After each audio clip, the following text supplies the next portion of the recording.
Lift off, we are live. It's awesome to be back. We've had about a 5-week break, and I've missed it, to be honest. And I've missed Me all too. you guys connecting, everyone. I'm just going to do the usual admin duties. I know it takes a little bit of time, but it's worth doing. Oops.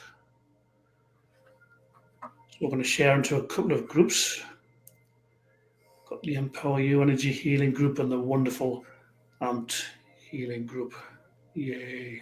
That's awesome.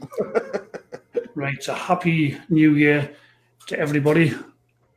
We're going to kick this Q&A section off in a moment, but before we do, I'm going to do a little introduction. So as I say, a warm welcome to everyone for joining us. We're delighted to be back following this 5-week break. There are so many ways to introduce my fantastic guest. What can I say? He's a veteran in the fields of spirituality, energy healing, teaching in particular Taoism with almost 5 decades of experience. He's served over 1 million people and counting. His clients include Madonna and Pink Floyd, to name drop only a couple of celebrities he's helped. As if this wasn't enough, he's a best-selling author, having 22 books published and counting, I might add. In more recent times, he's the creator of Amped, which is a program using cutting-edge technology, expertly crafted and narrated by my illustrious guest, which will reprogram your subconscious mind, enabling you to achieve your mission in this lifetime. Amped also covers the main areas of life, health, wealth, finances, and relationships. Volume 1 and 2 of Amped have helped countless people around the globe, including me. And rumour has it, Volume 3 will be released at the end of February. More on that later. I absolutely love this guy. It's my delight to bring you the brilliant Barefoot Doctor. Give it up for Stephen Russell, everyone. Thank you. Wow. Thank you. That's a beautiful, thank you. Beautiful intro. I'm listening. How did that guy do all that stuff? I know. I get tired. I need to lie down just reading all your achievements. I'm like, not to mention Amped, like what you're doing now with Amped is spectacular. We'll get into that in a moment. So to say happy new year to everyone. We've got 10 viewers online and counting. Samantha Whitaker seeing Alice McDuff. I'm not quite sure what that means. Kelly Donaldson seeing I'm here now. Welcome, Kelly. Juliet Owens is saying, hey, Stephen and Danny, beautiful morning to you and to you, Juliet. Thank you. Tia Spirits, warm hugs to everyone from Slovenia and to you, Tia. Nice. Then we've got Clara. Hey, Doc. There you are. Hi, Clara. And there's people, right, understand now. People are tagging people in this live stream, so I understand that now. Right. Okay, then. Before we get going, Doc, I want to say, rumour has it, I hear that you're doing a duet of live teaching events near Manchester at the end of February, beginning of March. I'm excited about it. It's in a place called Ramsbottom, which may sound rather prosaic, but actually comes from the old Celtic meaning wild garlic, and it is, which sort of sets it off much better because it's a beautiful place in the West Pennines, about 20 miles north of Manchester, and it's really got a lot. My mum's from up there, not far from there, in fact, and so going there is it's lovely for me. It kind of nurtures my soul, the northern soul, and the northern part of me. And there's a really lovely crew of people up there. There's a woman called Sam Whittaker who's on this thing who's got a healing centre there. And she's brilliant, and she's just such a good energy. She just attracts lots of really lovely, serious people who are really into meditation and movement and what have you. So she invited me. I did a thing up there a while ago. It was really fun and good, and just an introduction to Taoism in general. And then she asked if I'd come up and do a weekend course in Qigong, because, I do this training called Qigongo. That's like my silly name for it. It's a brilliant, brilliant system, though. It really strengthens you. It's what keeps me alive and keeps me going through mad, situations. And then Neigongo is the thing I want to do. So that's a weekend course. And on the Thursday before it, which is the last Thursday of February, I'm doing a thing called Neigongo, which is Neigung, which means inner working on the Qi. That's the sort of the internal alchemy of Taoism, where you transmute your base energy into a much more refined energy, which eventually becomes what they call your immortal spirit body.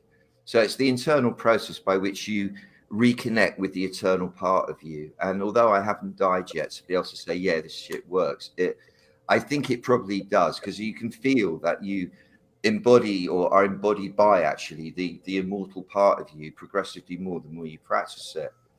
And I'll be able to do, if we want to do a little thing later, a bit of a process, I'll kind of obviously introduce it. I always do every time anyway, really. So I'm going to be teaching that, and I'm really excited to be doing it. Because I like doing things with people in live events when it's fun and easy and a nice vibe, and the people I'm working with are really lovely to work with. So this is a good one. Yes, that's what I'm doing of. And you can get it onto it by going to my website, I guess is one way, to the events on my website, barefootdoctorworld.com. Yeah, I'll just flash it across the screen. Barefootdoctorworld.com is the doc's website where you can access this weekend course. So big shout out to Sam Whitaker as well, who is hosting the event, hosting the doc. Sam, if you want, sorry. I'm sorry, I do want to say though, it's important to point this out, that in this modern world where we're all pretty connected up, if you're in America or Europe or anywhere actually, this one is actually worth flying into. It really is flying in for. And if you're anywhere in the UK to drive to, I would, and I'm going to. I'm flying in and driving to it. So I really rate it. I think you should come wherever you are in the world. It's a rare one, this.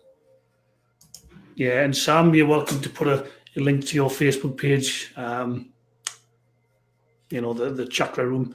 Anyway, so a plug for that. Join it if you can. And thank you. Thanks for mentioning it. Yeah. Got 18 viewers online now. Thank you for joining us. Doc, I want you to talk about Amped Volume 3. We've obviously had the 1 and the 2, which were world-class, amazing, transformational. Thank And I'm told you're going to be releasing Volume 3 and you're taking pre-orders for that now. So please fill us in on that. Well, I know, I mean, I don't really know where to begin. I start with all these by creating the music for them. That's the first stage. While I'm doing it, I've got in mind the theme I'm working with. Volume 3 is called The Miracle. So it's accelerated miracle performance, entrainment drive, enhancement drive, rather. I mean, it doesn't really matter what the acronym is, but it's the miracle. It's all about entering into the miracle state of mind, and by doing that, being able to tap into the miracle force, if you like, and guide it, or do that symbiotic dance you do with the Tao that produces results. You are performing miracles, which sounds probably fantastical, or yeah, come on, let's try and believe in that and we'll go with that little fad or whatever. But it's not. It really is a way of just describing how reality works at the quantum level. And the basis of it is that once you realize being alive is a miracle, once it's a wonder to behold, it's a manifestation from nothing. Once you realize that this entire universe and everyone and everything in it is an ineffable miracle, you've tuned into the miracle awareness. And once you've got that, it's like the Tao starts singing through you, and it guides you, and it guides your desires even, so that your desires become in accord with the grace of flow. And like with all these things, it's very simple, and we can all do it, but it requires overriding the thought patterns and beliefs you've already got well lodged in there. And as we know, it takes time breaking those habits, or rather overriding them and supplanting them with more positive or more beneficial ones. And so and also because that sort of time that's required is not something most people are either willing or able to put into their own self development, because they're busy working and raising families and dealing with relationships and doing whatever else. I over the decades have always been searching for ways that I can do it for people without actually doing it for them, i.e. somehow give them something that they can use for a very limited period of time on a daily basis, say for a while, and that will entrain them as I would if I could be with them for a few years, repeating myself over and over to them till they got it, because that's what it takes with ourselves. We have to repeat things over and over and over and over until eventually, oh yes, I remember I've been doing this stuff since I was 11 with Aikido and what have you.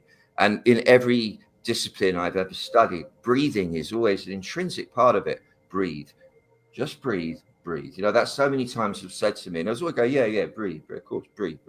And it wasn't until I was 38, walking around in the kitchen in a bit of a state about some nonsense or other, and I just went, oh, and let it all out with a sigh. Suddenly went, oh, breathe.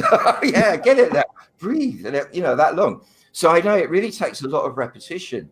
And so what AMP does is I'm doing this repetition thing for you. It's a technique I've developed over decades as well, working with R.D. Lang, learning how to do hypnotherapy with people when required in a really subtle but like cool way, actually, that really worked without getting all, you know, like look into my eyes about it. And, you know, quick trance, and it's trance breaking because we're in a trance. We're entranced by the daily life. So what, you know, hypnotherapy does is breaks the trance at its best. That's what you're doing. You're trance breaking. So the person comes back to who they really are, which is all powerful, all knowing, and all magnificent. And that's the basis of healing. And then living with the Native Americans for 4 years, whose whole thing is shamanistic in style. The way that the medicine man or woman would work with you is, and there's a rhythm in that. And there's a thing, and then they'll say, hey, I want you to focus. And you get that kind of use of the voice. They play with it. And I developed the combination of style, which then I was the house doc at the Whirly gig back in the late 80s, actually mid 80s through to the mid 90s. And the Whirly gig was the grandmother, I guess, of all the psychedelic-y kind of hippie trance music clubs. And it was brilliant, absolutely brilliant. It started out as the Humanistic Psychology Association monthly dance and then developed into a weekly night for everybody. But it had that ethos, that kind of humanistic awareness to it. And my job was when the parachute set happened, where the parachute was lowered by all the crew above the kids who'd sit underneath it, and they'd wave it up and down to cool everyone down. It was beautiful. They used to play my music and I'd get on the mic. Not a lot, just a little bit. And it was that thing of, you've got all these beautiful, sensitive 18-year-old, 19-year-old kids who are off their heads on whatever. And you're going to say things that are going to make it feel good. Firstly, it's got to be cool. It can't be creepy, right? Secondly, the tone has to be really respectful, yet, you know, firm, but not authoritative. So it's not intrusive. It kind of wafts into the mind in a way that doesn't get rejected and only puts in positive statements, but not silly, rah, you're brilliant, blah, blah, blah, you know, just really kind of subtle. So that's where I learned the technique. That's where it first started anyway. And then it developed working in Ibiza. I had a couple of nights a week, club night there called Get Healed While You Party, where I just go on the mic with the DJ and I'd work the night. I'd work the crowd all night. And most of them weren't English even. So you had to keep it really like simple and repetitive, but not boring and what have you. So this technique's developed over decades, really. And I figured the optimum number of repetitions of something for it to go in, because there's so many ideas you want to bring in, and there's a theme. Anyhow, I have been working for the last 6 weeks over this kind of Christmas break, but pretty solidly, other than a few days off, on the lyrics. So they are all written now, all typed up, ready to go. They will change as I go along. That's what they always do, but they're all there. All the music's in order. All the episodes, actually it's maybe nearly 7 episodes, are all in order. And it's now just a matter, starting either this afternoon or tomorrow, of recording.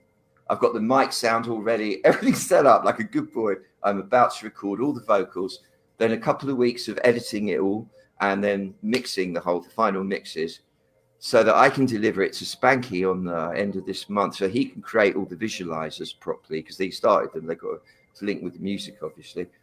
And I've got to write the book, because there's always a book that goes with it. That only take me a couple of days. I'm very quick with books. And then we're there, man. We're there. By the end of February, it will be ready to go. So that's the story of AMP Body. I mean, sorry, that's my story for me. Very, very, you know, narcissistic. I guess just talking about my end of it. But I am genuinely so excited in a kind of gracious way to offer this to people, because this is, of the 3 volumes, this is like, wow, this is a quantum jump. They're beautiful. This one's like a bang into another realm. And I feel it's going to work. It's working for me. These lyrics and this repetition is beautiful theme, the miracle, and it just lifts something in the spirit that I've not actually felt before. So I'm thinking it will transmit well for everybody. You know, do your best, don't you? You do your best. That's all you can do. Yeah, I'm excited for Volume 3. If anyone on the call hasn't experienced AMPed, really get yourself to barefootdoctorworld.com. Did you say Pepper Dots of War? Yeah, Barefoot Doctor Wall, yeah. That's what goes on in me sometimes, I must admit. barefootdoctorworld.com. There's so much cool stuff on there. You can get free samples of AMPed from earlier editions. And honestly, it is so transformational, raises your energy among many other things, because that's where the magic of your life happens. When you raise your vibration, you sort of have more joy, more love. You attract wonderful people, opportunities, experiences. That's so much fun. It becomes part of your daily routine. Putting on some headphones or playing along on your computer while you're doing stuff. Just honestly, I can't recommend it enough. So that's AMPed volumes 1, 2, and 3 on the way soon. Right, we're going to jump into the questions now, please, Doc, if we can. We've got the first one is from another doctor, Dr. David Orman. And he asks, this is a brilliant question. He says, Dear Doc, I have a question to submit. On the one hand, there's a notion that if one desires something, it would behoove them to visualize, often in detail, the exact scenario. So can the feeling, get specifics, etc. For example, see yourself in that new car you want, smell the new car scent, feel what it's like to drive, etc. On the other hand, there is the idea of the Wu Wei, let Mother Tao decide, more or less, or in Christianity, not my will, but thine be done. To me, at least, there seems polar opposites, and I struggle to marry the two, or at least find a common or middle ground. Kindly explain. Dear Dr. David Orman, my brother, that's a very good question. Of course, I think you know the answers to this. Actually, I think you're just asking to raise the question. But this is how it is. So we tend to think in binary mode, which is it's either we're focusing on the visualization of the thing we want to manifest, or we're rolling with the will of the Tao, the will of God, or just flowing with events. Whereas in reality, it's never one or the other. It's never either good or bad or this or that. It's always a combination somehow of the two, however paradoxical it may seem. That I just want to say that every situation has a paradox, a contradiction at its core. And I don't really think it's for us to try and resolve these paradoxes. I think we're meant to honor the paradox and go, aha, that's the Tao. We're coming up right there to the edge of the creative force of the universe, where we see the paradox, the thing that we can't quite figure out. That's where you see the Tao. It's in there, in the cracks between it. So I think firstly, it's a kind of mood thing. You can feel it. There are times where you think, right, I have got to focus for a moment on what my intention is. And I would say that the first stage of setting the intention is to look at what the feeling, the sensation is that you're trying to manifest, because that's the ground of everything. So, for example, if you were looking to manifest that new car, it's quite a boy kind of example, but there are a lot of girls who like cars too. So, okay, maybe everyone will relate to this. You wanting to manifest a new car. So yeah, you look at the feeling that having that new car will bring you, the state of being that having that car, you think that it will bring you. So say, for example, I'll feel successful, I'll feel accomplished, I feel like, yes, I've achieved a goal, so I feel proud of myself. I'll feel comfortable physically, I'll feel warm when it's cold outside, I'll feel cool when it's hot outside. I'll feel clever in front of other people, maybe a little bit, because I've managed to get this nice car, or whatever it is. And I won't feel ashamed when I have other people come in the car as my guest passengers, or if I have to pull up at one of those places where you get valet parking, I won't be embarrassed because I'm driving an old shit heap. It's going to be all right. They're going to think, that kind of nonsense. Whatever it is that you think having that car is going to bring you. And then you say to yourself, okay, my intention is now to manifest a state where I feel proud of myself, I feel accomplished, I feel like I've got my place in society, that, I'm respect worthy, I'm not looking like an idiot. So I feel okay about myself in relation to other people. And I feel fulfilled in that I'm rolling with the thing in the best way possible. So, for example, then whatever it takes to support that state in a physical sense, in a practical sense, money, cars, people, events, situations, whatever, they will come of themselves to support that. And then and so I just leave it at that. That would be usually for me as my first, is all I do with intention, is the state I want to be in. That is allowing the Tao to take care of everything. And overall, I'd say that's the one we want to kind of get to be in, because that means you're relaxed and you're with the flow, and you don't mind, because you're already feeling so blessed just to be here with everything you've got. And you know that everything works on polar opposites, the yin and the yang. So even if you get that car, it's not going to be the answer to everything, because the car will come with its own dark side. It will come with the possibility somebody might key it down the edge, or that it guzzles up lots of petrol, or that it's going to make people jealous or envious when you drive around. Or there might be some really kind of rough parts of town you won't even be able to drive through because you're in this fancy car, for example. Excuse me. So there's always a dark side to everything. So therefore, when you're kind of with appreciation for being here, regardless of what's going on, you're aware that there's the good, there's the bad, there's the easy, there's different. You're holding it all and loving it. You know that whatever else you manifest, whether it's money, success, a relationship with someone you love, health, whatever, it will also come with its dark side that you're going to have to manage. So you don't rush to change things anymore. Look, man, it's beautiful as it is. You know, things are going to change anyway, but it's not, I've got to do that. It's like, yeah, you know, if that's meant to be, I'll go with it and do it as best as I can and be as gracious about it and enjoy it and appreciate it as best as I possibly can. But I'm fine as everything is. I'm wishing for things to be as they are. And so that's the basic ground. But then there are times when you hear the inner voice, come on, focus for a minute. You need to earn some money here. Okay, right. What do you need to earn? I need to earn this much. See it, feel it, say to money, come on, money, I love you. Come to me, come on. Whatever it is you're going to do, whatever magic you're going to do, feel that money coming in. Honor it as the Tao in money form. Say, yeah, this or something even better, let it be. And then you drop it. Or I must have that car. Okay, right. Focus on it now. You see the car, you smell it, you drive it in your mind, and you go, this is still the Tao. It's the Tao. Everything's the Tao. Beautiful. I love you, Tao. Bang, and you let go. And it will happen.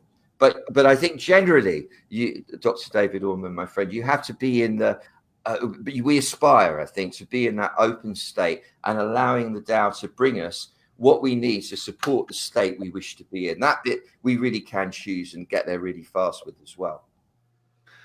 What a beautiful answer. Awesome. I love the part. I loved lots of things you said, but when he said you've got to honour the paradox, not try and change it or fix it or do anything with it, just honour it, allow it the space to be there. So I love that. My ears really pricked up. I was like, right. That was a yeah. So thanks, Dr. David Orman.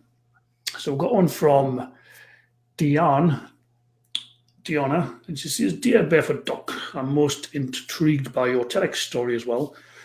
The story where you saved a man from jumping using your chi to pull him back. Do you have any more such stories, and where and who can we learn this from? I've got loads of those, Dion. I've got loads of those stories.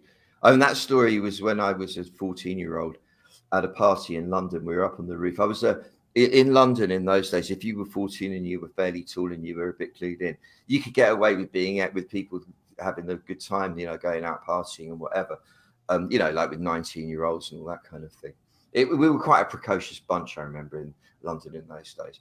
Anyhow, there's everyone was on LSD, and I'd been doing Aikido since I was 11.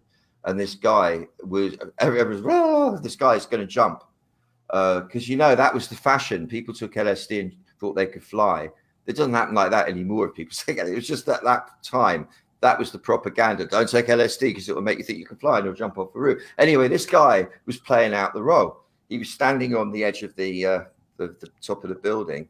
It was an old warehousey building in North London, and was about to jump off, or so everyone thought. And I go up there, and I'm tripping my nuts off, basically. It's really hard. I was only 14, you know what I mean? I didn't really have a lot of training yet in how to manage these states. But I was going, look, you've done Aikido for whatever it is, 3 years or something, you know, and you know how to do the thing with the chi. You know how to do this. And I was terrified because it really was, oh no, it's that thing that they say happens. That guy jumping off the roof. Then the police are going to come and then my mum, what's she going to say? You know, all that.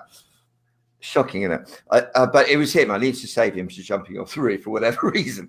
And I go, okay, do it. You can't go too close to him because you'll freak him out. So I put my hands up like that and I connected. I could feel this magnetic pull with his back. And I started drawing it. Until suddenly he kind of stumbled a bit and he went forwards for a moment. It's like, oh no. And then he came back. And I felt like I was drawing him with these cables that someone had given me, like angels had put out cables in my hand, and I was drawing him back.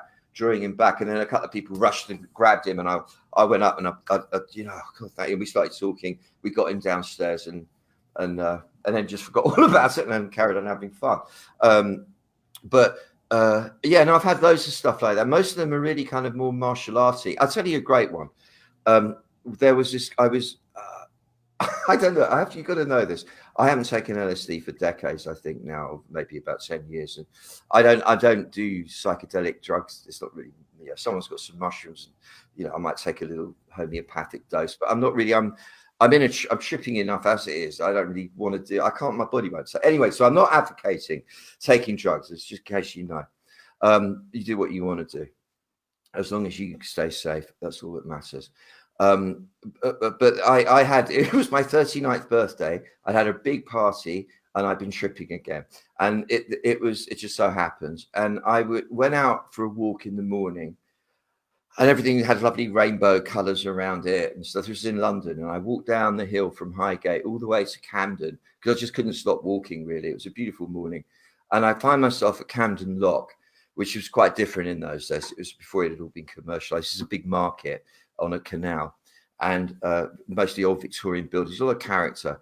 And I needed a coffee. I sat down against this wall, got a coffee, and I was just drinking it. And I hear this banging and crashing, like a wild bull waking up somewhere. And in this old shed thing, out of this old shed thing, stumbles this guy, a young guy, about 19, 20, but big and filthy. I mean, he'd been sleeping rough, bless him, and he had vomit over him, and he looked utterly disgusting. I'm a bit of a princess, me. I don't really like kind of touching all that because anyway, that was my main fear, that he had all this muck on him that was going to get on my body if he came close. And I thought, so don't attract, but too late. He'd seen me, and it like this kind of madman was starting to kind of stumble towards me.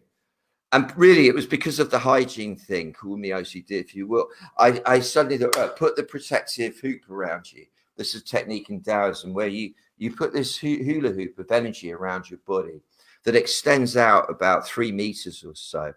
And you spin it counterclockwise to dispel or deflect negative energy. And at the same time, clockwise to attract strength and positive energy. And it really ultimately spins at the speed of light, 186,000 miles a second. And it's something I practice every day as a visualization and highly recommend everyone to do because it really is an amazing protective. Anyway, I go activate. So it goes, and I see that it spins. And he comes up. He's coming right out. As he hits the edge of that spin, he just goes and gets deflected and goes off. Oh, thank goodness. Yeah, that was a good one. How you learn this stuff. You could come to my website because there's trainings for it all. I mean, Negungo and Shigongo, really, I guess, are the 2 trainings. That there are others, but those 2 for sure. That's why I make all the trainings, because I don't know any other way of saying where you learn all this stuff from. I mean, there are places and people, they got all bits of it, but the whole training that I've been through and how I teach it, the only place I know is on my website, really. Yeah. Oh, a couple of excellent stories. Thank you so much for sharing. I was laughing through parts of that, which brings me nicely on to another question, more of a personal one. Like you, I've dabbled with Class A drugs in my past. In my case, it turned into a full-on addiction for 10 years. And, I want to state here that I've been clean for decades. However, for whatever reason, over the Christmas period, I started attracting people who were telling me about the drug stories. And normally these don't bother me. I'll laugh about it, brush it off, and then move on.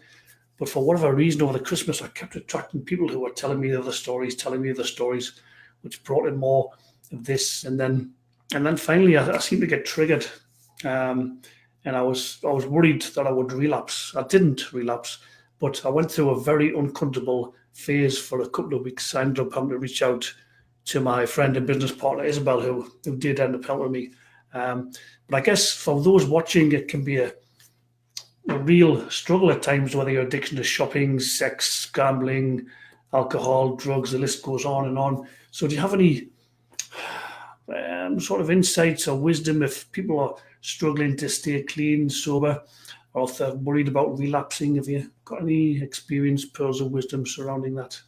God, I've got a lot of thoughts about it. I mean, firstly, what's quite clear, you're a great example of this, is that people who have that propensity, I kind of tend to think it's most people, but who knows, but there are certain people that seem to stand out that have that propensity to, and the challenge, the difficulty with it, are always the most interesting people. They're always the one that I go, oh, I love you. You're so lovely. You're so fascinating. You're so vulnerable. The vulnerability and the courage to somehow work with that vulnerability and to somehow feed the beast without it killing them.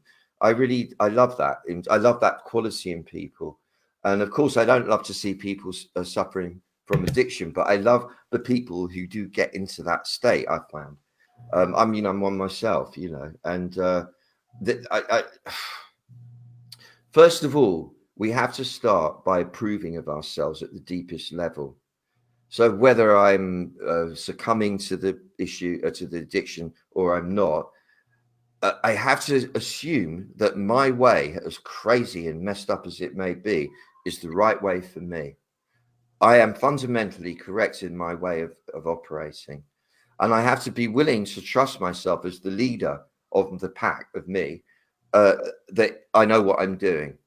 As soon as I do that, I, the leader, am therefore obliged to be a good leader rather than a rubbish one. It just comes naturally. And so therefore I will become at that moment conscious of my responsibilities to a larger extent, and therefore own up to the issue, the challenge that I'm dealing with, rather than push it away, which is where it of course gets dodgy. Next comes, I've got a choice. There again, we can't be binary about it. It will always be an issue between indulging and being a Puritan and therefore not even enjoying being alive. That. Sorry, I'm just going to get something out of the way. That will always be the equation that needs balancing. The Taoist approach to it is that you have to attain to a minimum of 51% only in the clever way, the healthy way. That can then grow. As long as you don't dip below 51%, you're doing fine. And if you can reach a sort of an average of around 65, 75%, no more than that, because it gets dangerous, then you start tipping down the other edge, the other way, of being in the positive, healthy flow of things, you're doing brilliantly. And so that's kind of the aspiration. And the way that works is, rather than focusing on giving stuff up, and you mustn't do it, I mustn't do it. I mean, you're aware of that. I need to avoid that. That's obvious. That's the challenge here. You focus on developing positive activities. So you do more qigong, you do more yoga, you do more meditation, you do more running, more walking, more rock climbing, more whatever it is you do that makes you feel good and is really good for you. You focus your attention and energy and time on that, because the more you do that, firstly, the healthier and better you get. So the less need there is to mess yourself up, and you can recover better as well.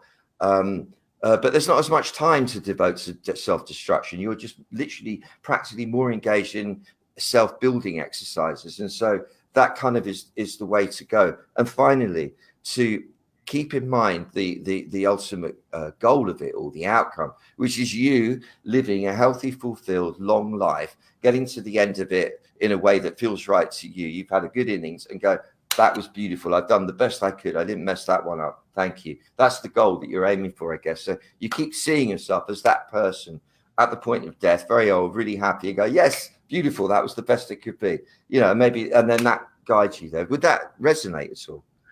Thank you, Doc. Yeah, it did.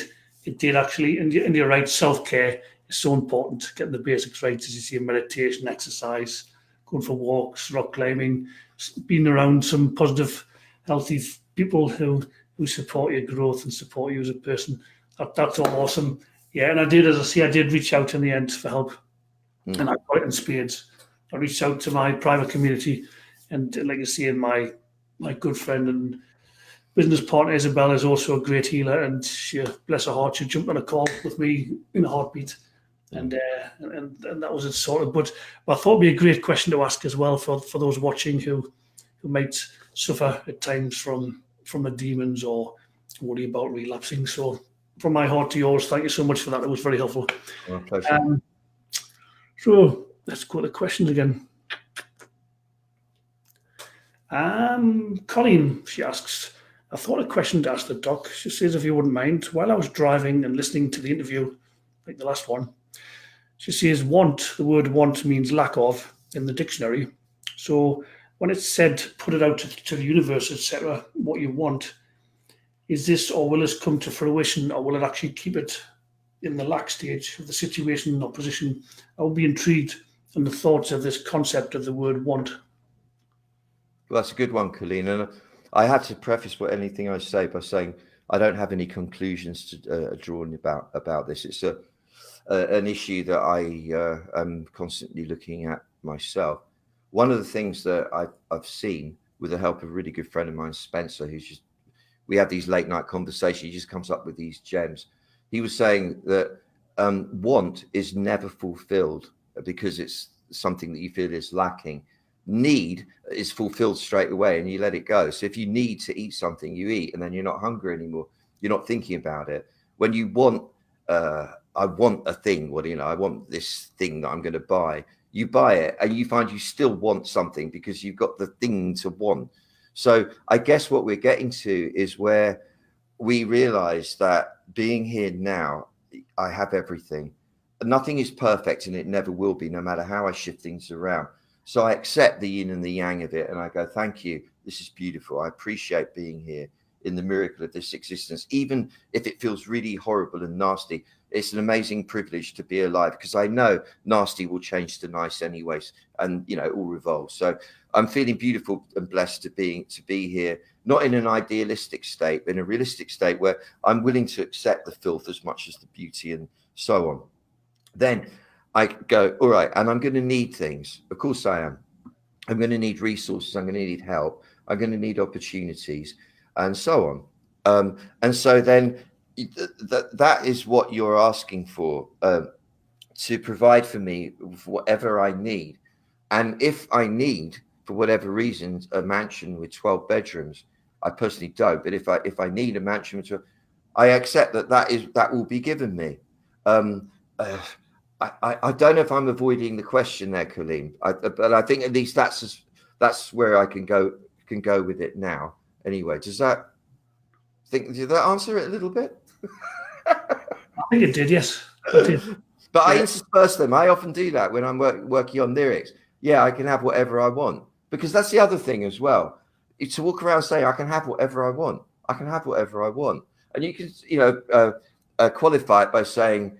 And it all happens for the benefit of everybody and by the free will of everybody, for the highest good of everybody. I can have whatever I want. Try doing that, Colleen. That's the other side of it. And I do that often. It's beautiful because then things just come to you as well. Because I think wanting stuff on the basis, that's what I wanted to say, wanting stuff on the basis that you've already got everything you need to keep you happy and beautiful in this moment. Wanting stuff's okay then, because you're not coming from a sense of lack. You're going, and it would be nice to have a bit of this and a bit of that, but you're not doing it because you've got a gap. You haven't got it because you go, oh, I wish he'd come back and give me a phone call. I wish he'd come back and give me a phone. Because if I don't, I've got this horrible hole there. You don't have a hole. You're complete. And then you go, and I think I like a bit of that. Why not? Why not? Try it out. No, that was a nice one. Thank you so much. That was for you, Colleen. I must apologise that Be Live TV keep changing this program, and so I'm thinking, where's all the comments? It's seen there's 34 comments, but they're not coming up, and I can see there's been loads of people typing in some beautiful comments. So I'm just going to go to those for a moment. What about Sabine? You remember Sabine asked a question last time that we never got, and we promised we'd answer it. Do you remember? I didn't mean to interrupt you there, but Yeah, she did. She said she was going to contact you directly, but clearly she didn't. no, I From think memory, she did, but I can't remember the question now. from memory, Doesn't matter. it was something along the lines of she's finished Amped Volume 2, and is it okay to go on from Oh, finishing yeah. Amped to then go on and work on Love and something else? Would it be too much to focus on 2 or 3 things at a time? I guess with a question from memory. And I'd say yes.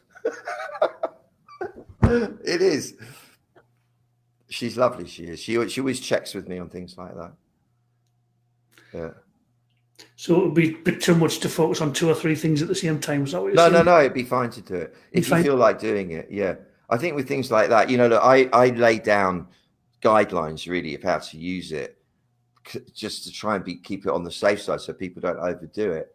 But I think we all know what to do, really. You have to do that, but really, I'd rather say, look, you know what to do. Do what you want with it. Yeah. Use your own intuition, your own inner compass. Yeah. Thanks for that. So I'll get back to you in a minute, Diona. But Sarah Mortimer, she's a first timer on the comment section. She's saying, I started to like drinking wine a little bit too much, but I've not had any since New Year's Eve. Not only did I realise I can't sleep properly when I've had wine, but it was dulling down my spiritual awareness. And that made me very uncomfortable to think I was in danger. I love that comment. And maybe uncomfortable to think I was in danger of becoming like everyone else. Great comment. I'm not laughing at you, Sarah. I'm laughing with you. Bless your heart. Thank you for your comment. I know what you mean, Nick. Yes. What else have we got? We've got Tia saying awesome. Oh, thank you, Tia. We've got Isabel saying, oh my God, laughing here. So cool. I'm not quite sure which comment, but I know you've had us all laughing today, Stephen. So I've had myself laughing, but not because I thought I was funny, just because I'm so bizarre. Got Christine Peek in the house. Welcome, Christine. She's saying, I love that answer. So true, Doc. And we've got Emma Lowe saying, good morning, Danny and Barefoot. I'm looking forward to your barefoot Qigong evening in Ramsbottom with my lovely friend Sam in February. Please, can I ask, do you believe in romantic soulmates, and how do you know if and when you meet them? Well, there's a question sneaked in right at the end. Thank you for your question. That's a great question, Emma. I'm looking forward to meeting you. Well, look, I have to say first, I don't believe in anything. I either know things or I don't know things. For me, the function of belief is the way we use it is what we call heuristics. It's like the brain rushing to find a conclusion because we don't like messy bits.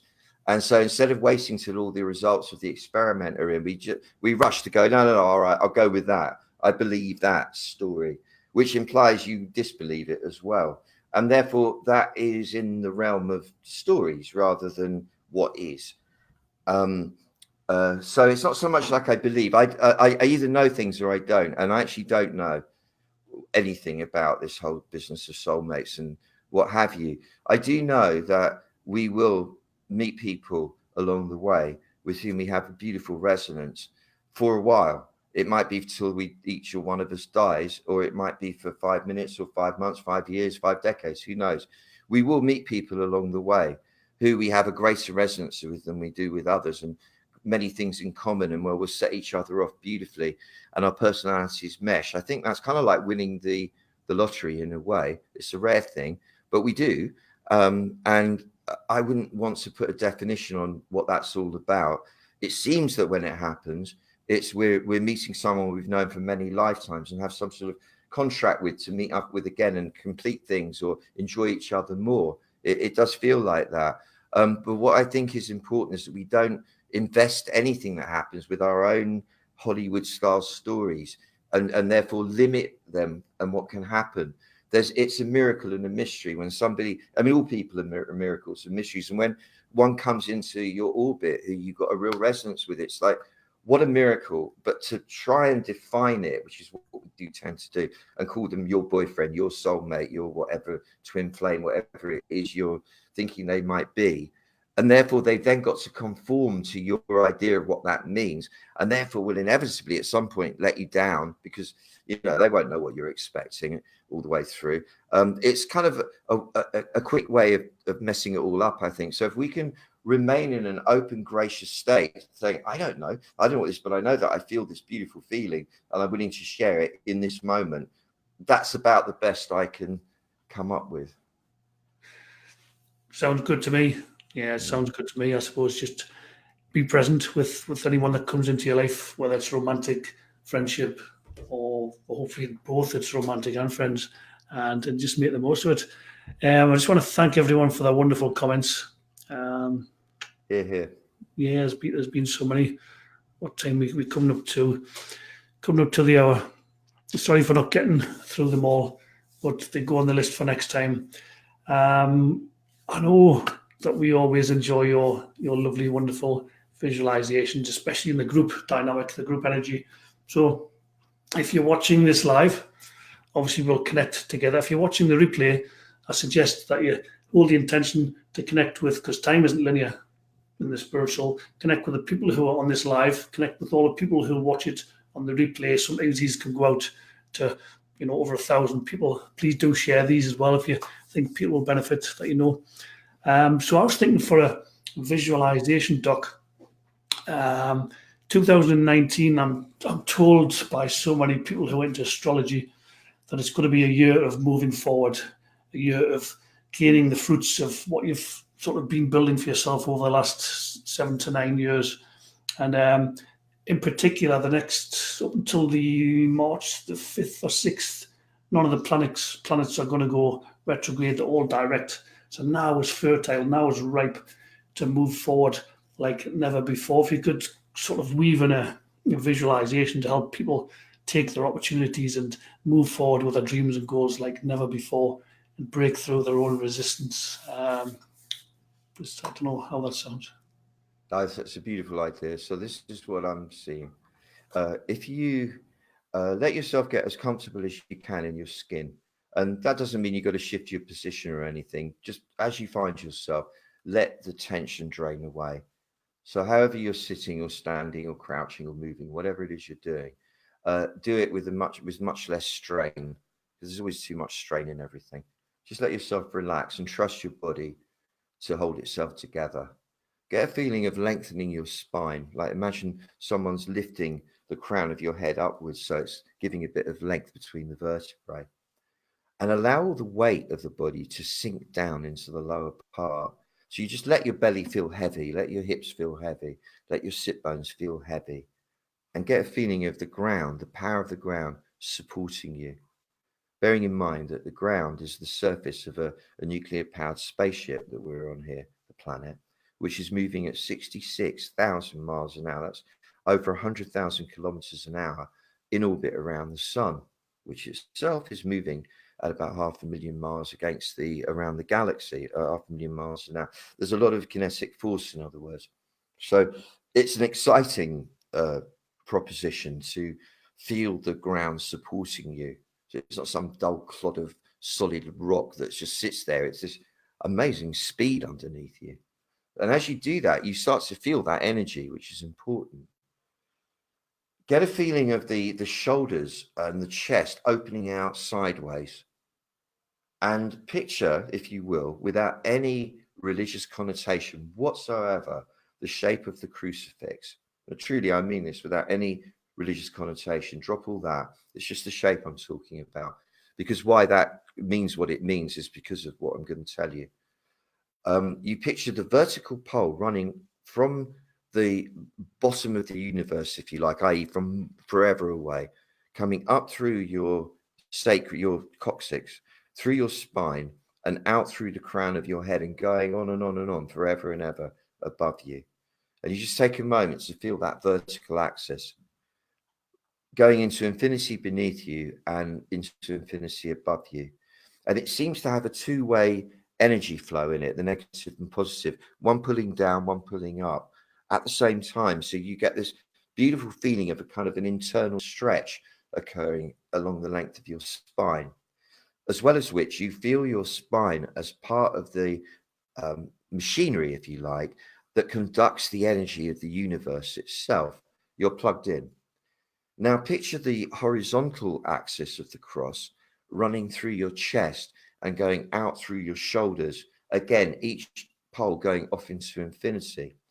So you get the feeling, and you've got the energy again running in along the poles in towards the heart, and then running out from there, uh, out through the poles, so that you get this beautiful kind of crisscross effect in your heart, and the feeling of being opened, stretched wide open.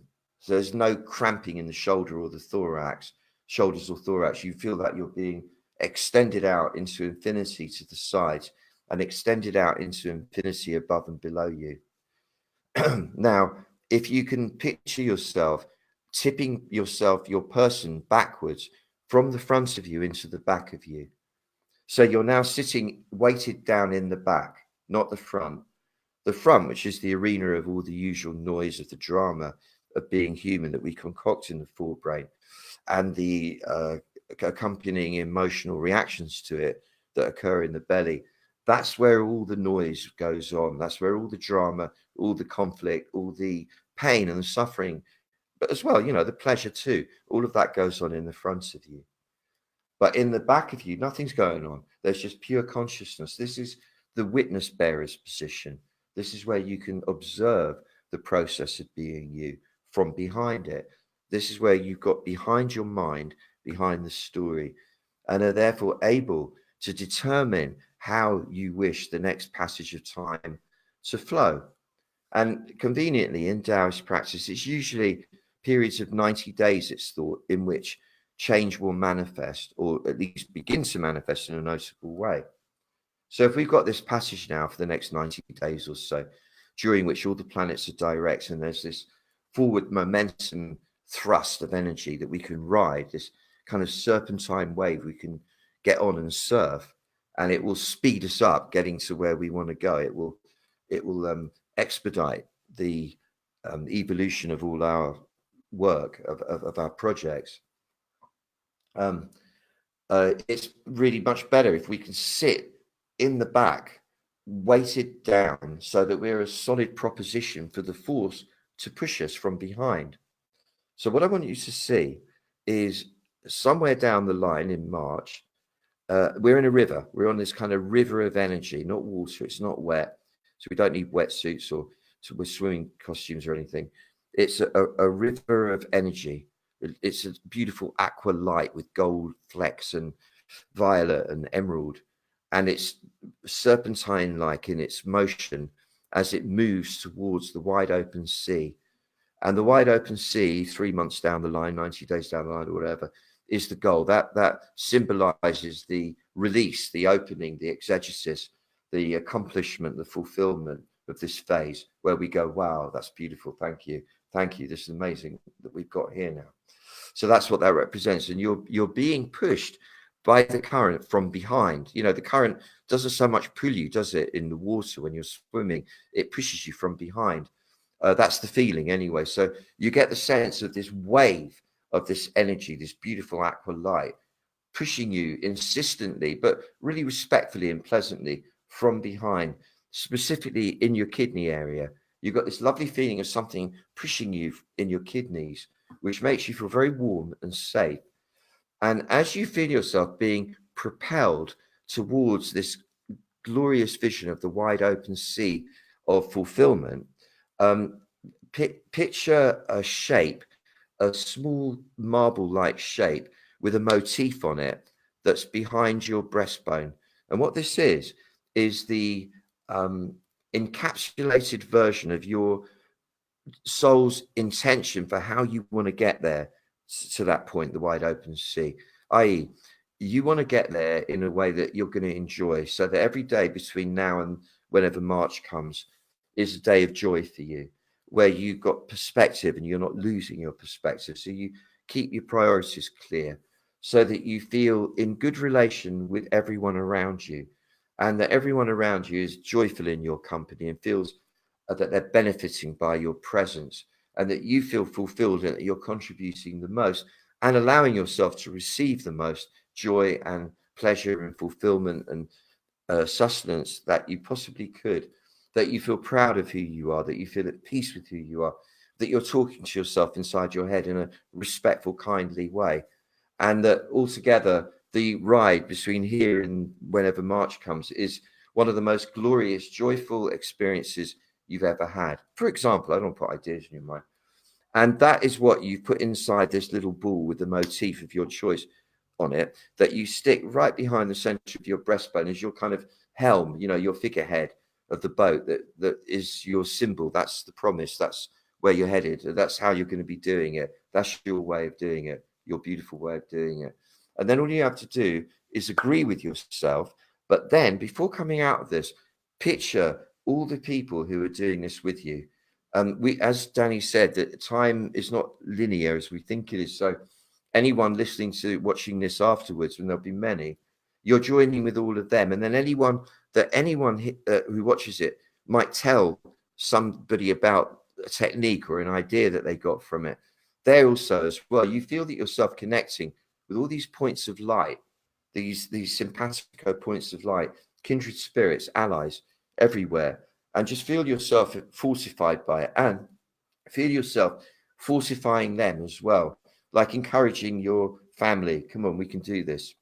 And in that, see us instigate a pole of beautiful, positive energy, like a lighthouse that serves to shine an energy, a kind of an influence out to the collective, so that all the people engaged in the arguing and the fighting and the blaming and the mudslinging and the slamming and all the stuff that's going on suddenly feel, oh, I don't want to do that anymore. What's the point? Let's get on with each other. Let's start talking to each other. Let's start listening to each other instead of just criticizing each other. And let there be a beautiful time ahead that we weren't expecting, instead of what it looks like we were getting into before. Like we're doing some magic here for the whole of humanity, by which we'll all benefit. And then when you feel that you've made that happen in your heart, you've agreed to it with your heart and your soul, knowing that you will be provided for and that your intention is already working for you. Wriggle your fingers, wriggle your toes, wriggle your ears and wriggle your nose, flutter your eyelids and bring yourself back into the waking state. Wow. So exemplary, beautiful, as always. Thank you so much, Doc. My pleasure. Wow. Just bring myself back.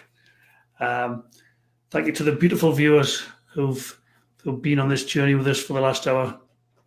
These sessions just keep getting better and better, and long may they continue. Here.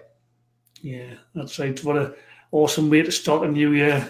Actually, it's just popped into my mind, Doc. Before we finish on, you're doing is it the Sanskrit or you're doing something on Zoom where there's 22nd of Jan. Please share that. Yeah. Thank you for remembering and reminding me. On Tuesday, the 22nd, which is Tuesday, isn't it? That's coming at 1900 GMT. I'm doing a super satsang, which is where we come together in truth. It's on Zoom, so you'll be able to see like on this. And the satsangs I've done for many years are beautiful. People come from all over the world, and it'll be about this whole thing of like what I just did with a bit more expansion to it. So if you feel like coming, go on the website again, and you'll see the link to book it. And yeah, that's it, and that's all. Thank you everyone for being here. Thank you, Danny. It's so beautiful. You are so beautiful. I love you, and thank you. I mean that, and thank you for the time you give me and the respect you show. Thank you. You're beautiful. Thank you. Likewise, Doc. Love you, man. So speak to you all soon. We'll see you on the next one, which hopefully won't be long at all. Bye for now. Bye.